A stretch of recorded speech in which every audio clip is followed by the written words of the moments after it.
Muchísimas gracias, presidente. En efecto, el día de hoy vamos a continuar con este espacio para explicar las diferentes reformas. El día de hoy nos acompaña Adelfo Regino, titular del Instituto Nacional de Pueblos Indígenas, que nos va a dar un poco más de detalles sobre de qué trata esta iniciativa de reconocimiento de los pueblos y comunidades indígenas y afromexicanos.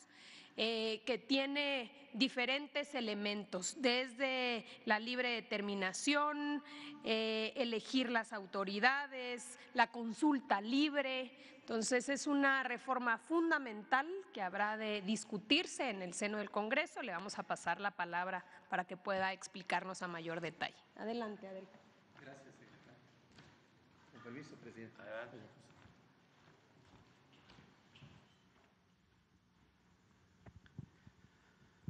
Dios Maguepe Guktekech.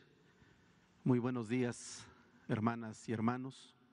Con su permiso, presidente, como usted lo ha señalado, hoy es el Día Internacional de la Lengua Materna por mandato de la ONU y de la UNESCO.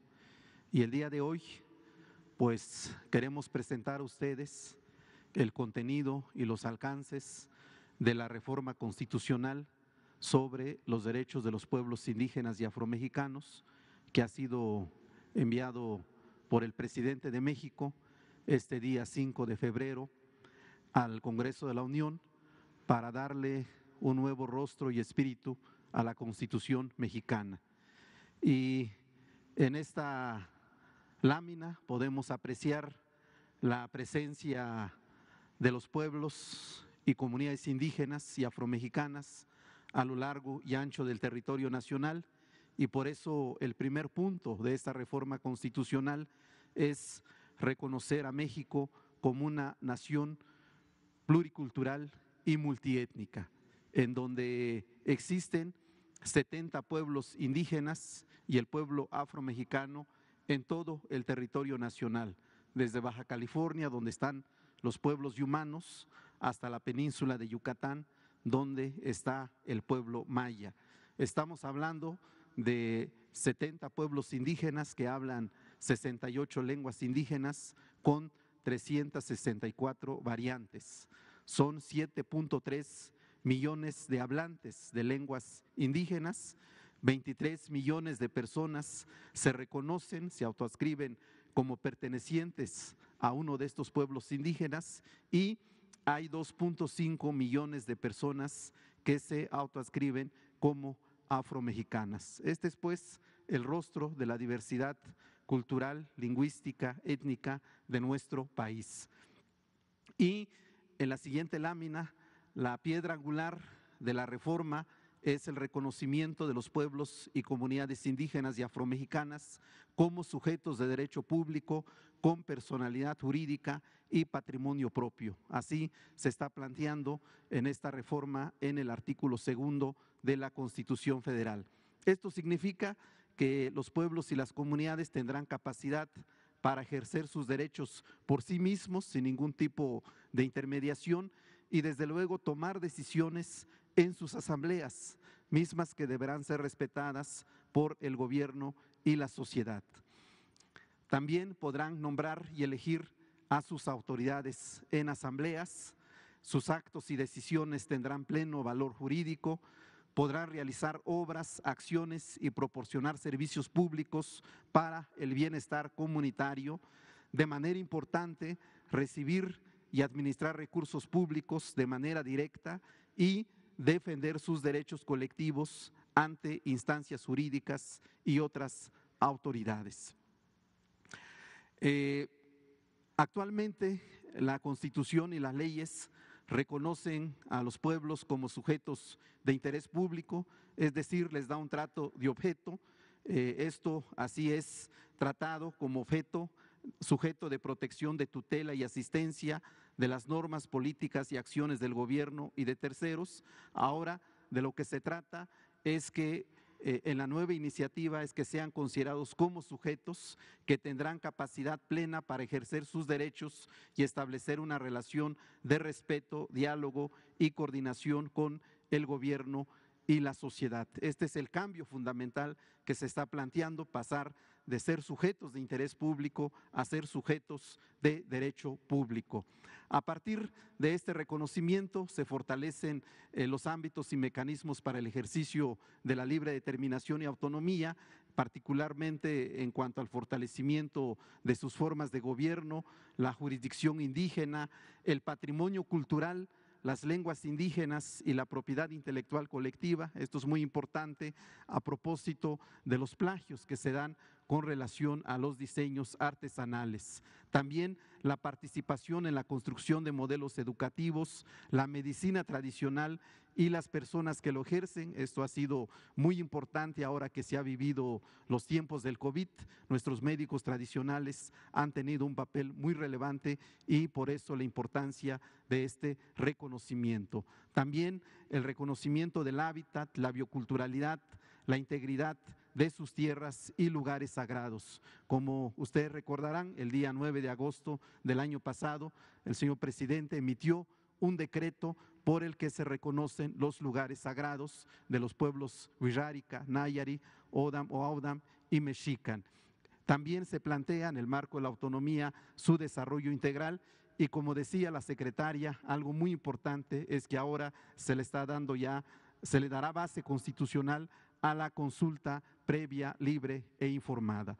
A partir de estos derechos se establecen también en la iniciativa un conjunto de derechos y deberes, obligaciones para el Estado, en particular la de impulsar el desarrollo comunitario y regional. Hemos estado sobre esta base en este gobierno haciendo los planes de justicia, inició allá con el pueblo yaqui, ahora tenemos 17 planes de justicia en todo el país. También el deber de asignar presupuesto que los pueblos y comunidades indígenas podrán administrar y ejercer directamente, la protección del patrimonio cultural y la propiedad intelectual colectiva, proporcionar servicios de salud adecuados a la cultura, a la lengua de nuestros pueblos, también garantizar los derechos de las mujeres indígenas y afromexicanas, construir y ampliar vías de comunicación, caminos artesanales, radiodifusión, telecomunicación e internet. Aquí destacamos de manera importante la construcción de los caminos artesanales que, si bien iniciaron en el estado de Oaxaca, ahora se están construyendo en otras partes del país. De manera importante reconocer las formas organizativas de residentes inmigrantes indígenas, sobre todo en los contextos urbanos, así como el vínculo con sus comunidades de origen. Y finalmente esta obligación de celebrar las consultas ante actos administrativos y legislativos que sean susceptibles de afectarles. También en la reforma, en la iniciativa de reforma, se propone fortalecer en el apartado C todo lo que tiene que ver con los derechos de los pueblos y comunidades afromexicanas. Se establece una definición constitucional, se les da el carácter de sujetos de derecho público y se reconocen derechos específicos. También se está creando un nuevo apartado B en donde se está reconociendo y garantizando los derechos de las mujeres indígenas y afromexicanas a la participación, toma de decisiones, a la educación, la salud, la propiedad y posesión de la tierra y demás derechos humanos. Y también un catálogo de derechos de la niñez, adolescencia y juventud indígenas y afromexicanas. Una vez adoptada esta reforma constitucional, se va a crear una ley general que establezca las normas y mecanismos que aseguren el respeto y ejercicio efectivo de los derechos reconocidos. Hoy, lamentablemente, no tenemos una ley reglamentaria en la materia, como sucede con muchos otros artículos constitucionales. Ahora se pretende que haya una ley general. También a nivel de las constituciones y entidades federativas, pues tendrán que armonizar sus constituciones y leyes y también se tendrán que hacer modificaciones administrativas para adecuarlas a la reforma en el marco del Poder Ejecutivo Federal. Finalmente, es importante destacar que esta iniciativa de reforma constitucional recoge los resultados obtenidos en el proceso de diálogo y consulta con los pueblos indígenas y afromexicanos celebrados del año 2019 al 2021. Es muy importante destacar que aquí está la palabra de las autoridades indígenas y representantes que participaron en este proceso, siguiendo esta premisa farista de que con el pueblo todo, sin el pueblo nada.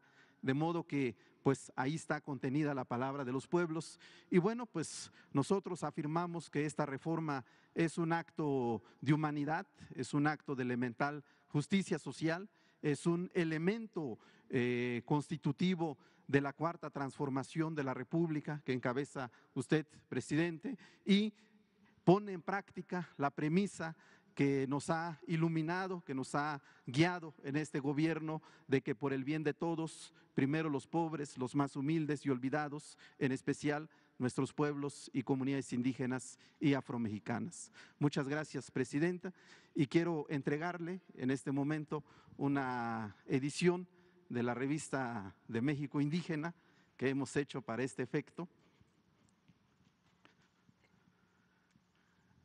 en donde vamos a difundir esta reforma constitucional en todo el país.